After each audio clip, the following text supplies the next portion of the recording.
ଅଦିନିଆ ବର୍ଷାରେ ବର୍ଷା ଜଳରୁ ଅମଳ ଧାନକୁ କଞ୍ଚା ଆଉ ଓଦା ସଂଗ୍ରହ କରି ନିଜ ଅମଳ ଧାନକୁ ସୁରକ୍ଷିତ ରଖିବା ପାଇଁ ବହୁତ ଚେଷ୍ଟା କରିଥିଲା ଚାଷୀ।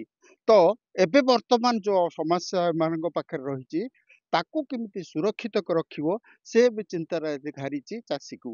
ବର୍ତ୍ତମାନ ଆମେ ଚାଷୀ ପାଖରେ ଦେଖୁଛୁ ଯେ ଖଳାମୂଳେ ଯୋଉ ଧାନ ସବୁ ଜଗିବା ପାଇଁ ସେମାନେ ଏବେ ଦଣ୍ଡା ଦଣ୍ଡା ହେଇକି ଶୋଇଛନ୍ତି। ଚାଷୀକି ଯଦି ଦେଖିବା ତାଙ୍କେ ରାତି ତମାମ ଏଭଳି ପାଳି କରିକିରି ଜଗୁଛନ୍ତି ଧାନକୁ କେମିତି ସୁରକ୍ଷିତ ରଖାଯିବ ଆଉ ଧାନକୁ କିଭଳି ମଣ୍ଡିକି ଯିବ ସେ ଚିନ୍ତା ଏବେ ବର୍ତ୍ତମାନ ଚାଷୀକି ଚାଲିଛି।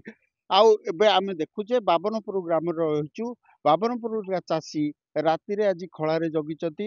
କାହିଁକି ଏତେ ରାତିରେ ଖଳାରେ ଜଗୁଛନ୍ତି? ଏ ଅମଳ ଧାନ ପାଇଁ କେତେ ଜଗିଛନ୍ତି? କଣ ପାଇଁ ଏ ଅସୁବିଧା ଅଛି? ମଣ୍ଡି ତ ଖୋଲି ସାରିଲାଣି ଆପଣଙ୍କର, ଏଭଳି ଅବସ୍ଥାରେ ଆପଣ କାହିଁକି ଏତେ ରାତିରେ ଅପେକ୍ଷା କରି ରହିଛନ୍ତି? ତ କଣ କହିବେ? ନା ଆଜ୍ଞା, ମଣ୍ଡି ଖୋଲିଲାଣି ସତ, ମାତ୍ର ଧାନ ନେବାକୁ କିଏ ନାହିଁ ଆଜ୍ଞା। ଆଉ ଦେଖନ୍ତୁ ଆଜ୍ଞା, ଧାନ ଯଦି ଆମେ ନବୁ ଗାଡିରେ ତାହେଲେ ଆଜ୍ଞା ଆମର ଲେବର ଚାର୍ଜ ଗାଡି ଭଡା ଆମର ପଇସା ନାହିଁ ଆଜ୍ଞା। ଧାନ ମନ୍ଥା ପଇସା ଆମେ ଦେଇନୁ, ସେ ଆମ ଘରକୁ 50 ଥର ଆଉଛି, ଆମେ ଲୁକିକି ରହୁଛୁ ଆଜ୍ଞା।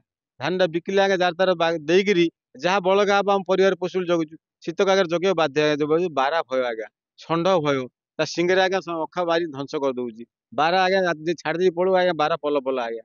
ତା ଦାଉରୁ ଆଜ୍ଞା ଶୀତ କଷ୍ଟ ହେଲେ ମଧ୍ୟ ଆମେ ଜଗୁଛୁ। କିନ୍ତୁ ଧାନଟା ନେଲେ ଆମେ ମଣ୍ଡିରେ ବିକିଲେ ଆଜ୍ଞା ଦି ପଇସା ଯାହା ମିଳିବ। କ୍ଷତି ତ ହେଇଛି ଆଜ୍ଞା। ରଙ୍ଗ ଧାନ ଅଛି, ଆମେ ଆରାଇକି ପଚାରିଲୁ ଆଜ୍ଞା ରଙ୍ଗ ଧାନ ଅଛି ଆମେ କଣ କରୁ? ତାଙ୍କ ପାଖରେ କିଛି ଉତ୍ତର ନାହିଁ ଆଜ୍ଞା। ସରକାର ଆଜ୍ଞା ଏମିତି କହିଲେ କ୍ଷତି ଧାନ ଆମେ ସବୁ ନେବୁ, ହେଲେ କେବେ ନେବେ ଆମେ ଆଉ ଜାଣିପାରୁନୁ ଆଜ୍ଞା। ଆମେ ଧାନ ମନ ଦେଲୁ, ଆମର ଟୋକନ ଡେଟ୍ ହେଇଗଲାଣି, ଆମେ ମଥି ଦେଇଛୁ ଆଜ୍ଞା। ଆମେ କୁଆଡେ ନେବୁ ସେ ଆମେ ଆଉ କିଛି ଭାବି ପାରୁନୁ। କୋଉ ଦିନ ଖୋଲିବ ମୁଁ କହୁନୁ ଆଜ୍ଞା। ଆମର ଆଜ୍ଞା ଆଇସ୍କାନ ଯଦି ନହେଲା ଟୋକନ ଲସ୍ ହେଇଯିବ ଆଜ୍ଞା। ଆଉ ଟୋକନ ପୁନର୍ବାର ଯଦି ନ ଆସିବ ଧାନ ଆମେ କୁଆଡେ ନେବୁ?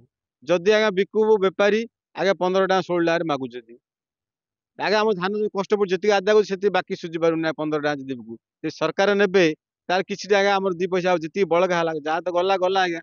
ଯାହା ଅଛି ସେତିକି ଆମେ କେମିତି ସାରୁ ଆଜ୍ଞା। ତ ଶୁଣିଲେ ଚାଷୀର ଯୋଉ ସମସ୍ୟା ରହିଛି ଧାନ କେମିତି ଯିବ ମଣ୍ଡିକୁ।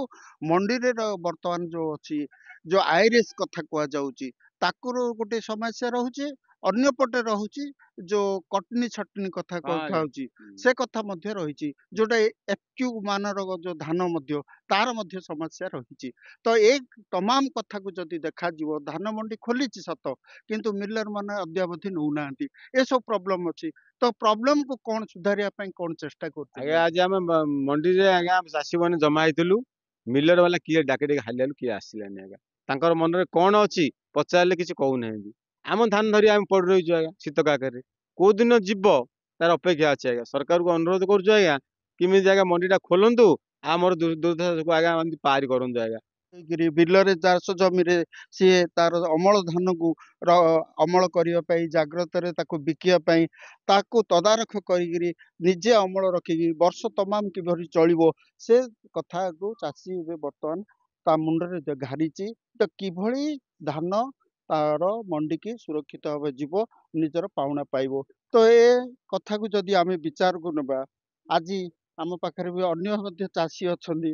କଣ କହିବେ ଯେ ଆଜି ରାତିରେ ତମାମ ଆଜି ଆପଣ ଏଠି ଅଛନ୍ତି? ହଁ ଆଜ୍ଞା, ରାତି ଯାଏଁ ରହୁଛୁ। କଣ ସବୁ ମଣ୍ଡି ଯୋଉ ଅସୁବିଧା ଆଜ୍ଞା, ଧାନ ଚୁନା ଧାନ ଆମର ଅଛି ବିଲରେ। ଆଉ ମଣ୍ଡି ତ ନଉନାହାନ୍ତି, 3 ରୁ ମଣ୍ଡି ପୂଜା ଉଦ୍ଘାଟନ ହେଲାଣି, କିନ୍ତୁ ଆମ ଗାଁରେ ବର୍ତ୍ତମାନ ମଣ୍ଡିର କିଛି ସୁବିଧା ହେଇନି। ଆଜି ଆସ କାଲିକି ଆସ, ତାପରେ ସେ ଧାନ କଟାକଟି ପାଇଁ ସିଷ୍ଟମ ଚାଲିଛି। କଟାକଟି ହେଲେ ଯଦି ଏ ବର୍ଷ ଧାନ ତ ସବୁ ଖରାପ ହବା, କୋଉ ଧାନ ଏମିତି ଭଲ ନାହିଁ, ସବୁ ଧାନରେ ପାଣି ପଶିଯାଇଛି। ପାଲ ପଇଲେ ପାଲ ଭିତରେ ପାଣି, 10 ଦିନ ବର୍ଷା ହେଲେ ପାଲ ରହିବ ଆଜ୍ଞା, ସବୁ ପାଲରେ ପାଣି ପଶିଯାଇଛି। ଆଉ ଆଉ ସେମାନେ ତ ମଣ୍ଡି ତ ପୂଜା କଲେ ତ କଣ ଧାନ ନେବେ ନା? ଧାନ ତ ବ୍ୟାଙ୍କ ଋଣ ଅଛି, ବ୍ୟାଙ୍କ ଋଣ ତ ଧାନ ବିକିଲେ ବ୍ୟାଙ୍କ ଋଣ ସିଆଡେ ଇଣ୍ଟରେଷ୍ଟ ବଢୁଛି, କିନ୍ତୁ ଗଭର୍ଣ୍ଣମେଣ୍ଟ ଧାନ ଯାଇପାରୁନାହିଁ। ଆଉ ସିଏ କଣ ତାର ଭୟ ରହୁଛି? ଭୟରେ ବାରା ଭୟ, ଚୋରି ଭୟ, ଧାନ ଚୋରି ଭୟ। କାହିଁକିନା ଆମର ଖଳାମୁଣ୍ଡି ଧାନ ରହିଲା, ଘର ଚୋରି ଧାନ କିଏ ନେଇଯିବ, ତାର ବର୍ଷାର ସମ୍ଭାବନା, କିନ୍ତୁ ବର୍ଷା ଗ୍ୟାରେଣ୍ଟି କିଛି ନାହିଁ ତାର ମଧ୍ୟ। ସେସବୁ ଅସୁବିଧା ଯୋଗୁଁ ଆମେ ଜଗି ରହୁଛୁ ଆଉ। ବାରାହାର ଭୟ ରହିଛି, ଚୋର ଭୟ ରହିଛି, ଅଗ୍ନି ଭୟ ମଧ୍ୟ ରହିଛି। ଏ ସବୁ କଥାକୁ ଯଦି ବିଚାରକୁ ଯଦି ନିଆଯିବ ଏ ଚାଷୀ ସବୁବେଳେ କ୍ଷତିରେ ହିଁ ରହୁଛି। ଆଉ ତାର ଧାନ କିଭଳି ଯିବ ଏ ଚିନ୍ତା ବର୍ତ୍ତମାନ ଘାରିଛି। ବର୍ତ୍ତମାନ ସରକାର ପକ୍ଷରୁ ପ୍ରଶାସନ ପକ୍ଷରୁ ଉଚିତ ପଦକ୍ଷେପ ଗ୍ରହଣ କରାଯାଇ ଏମାନଙ୍କର ଧାନ କେମିତି ମଣ୍ଡିକି ଯିବ ସେ ବ୍ୟବସ୍ଥା କରିବାର ଆବଶ୍ୟକତା ରହିଛି। ଆସ୍କର ମନୋଜ ମୁନି, OTV।